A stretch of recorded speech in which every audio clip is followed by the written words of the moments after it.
maxaan ka ognahay weerarka qorshaysan ee caawa ka dhacay gudaha xerada General Golden ee magaalada caasimadda ee Muqdisho macluumaad kooban hordhaceen muuqaalkan kugu haya soo dhawaada halkan waa Hiraaweyn waxaan haysan Ali Axmed wararka naga soo gaaraya gudaha xerada General Golden ee magaalada caasimadda ee Muqdisho ayaa ku waramaya in halkaas uu ka dhacay weerar qorshaysan kaas oo fuliyay askari ka tirsan ciidanka dowladda federaalka ee Soomaaliya saraakiil muhiim ah oo isugu jira Soomaali iyo Imaaraadka Carabta ayaa howlgalkan lagu dilay iyo sidoo kale askar ka tirsan ciidanka dowladda Soomaaliya hadaba urur gaar ah oo si gaar looga xulay ciidanka tababarka uu siiyay istaga Imaaraadka Carabta oo ku sugan xeradaasi askari kamid ah ayaa la sheegay inuu ka dambeeyay weerarkan qorshaysan ee ka dhacay gudaha magaalada caasimadda ee Muqdisho kaasi oo geystay khasaare isugu jira dhimasho iyo dhaawac ilaa hadda inta markaasi wararka hordhac ah ay ku waramayaan waxa kamid ah in howlgalkaasi lagu dilay ninkii ugu sareeyay ciidanka istaga Imaaraadka Carabta ee koonfurta Soomaaliya nin lagu magacaabo Maxamed Mubaarak waxa la sheegay inuu kamid ahaa dadka ku geeriyooday weerarka sida wararka ugu badan ee xaqiiqda u dhow ku waramayaan inkastoo wali dowladda Soomaaliya warkan aysan si rasmi ah u xaqiijin ama aysan u beenin sidoo kale nin kale oo isaga lagu magacaabo waa sargaalkii istaga Imaaraadka Carabta ee xeradaasi lagu magacaabo Gordon ee isla Muqdisho isaguna waxa la sheegay inuu kamid ahaa dadka weerarkaasi ku dhintay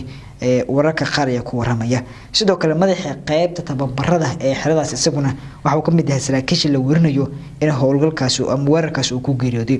madaxii gaadiidka iyo saadka ee ajaanibta u dhashay Afrika ayaa isaguna la sheegay in uu markaasi kamid noqday saraakiil kale oo Soomaaliya waxa la warinaya inay kamid yihiin dadka howlgalkan gaarka ah markaasi ku geeriyooday dad kale oo dhaawac ah oo badan saraakiil iyo askar Soomaaliya ayaa sidoo kale jiro dhacdadan xog faahfaahsan wali oo kombilada ama dhameystiran laga maahayo maadaama ay ka dhacday gudaha xero ciidan oo ku dhex taala gudaha magaalada caasimadda ee Muqdisho dowladuna iyo wasaaradda difaaca iyo taliska xooggan wali arrinkan wax waraaqamo oo soo saaray faahfaahinada dheeraadka ah ee ka soo baxay saraakiishan Imaaraadka ah ee la xaqiijinay inta ugu badan dhimashada saddex kamid ah iyo kuwa kale oo Soomaaliyeed oo dowladda maxaa ku wadaag doona muuqaalada nabadgelyo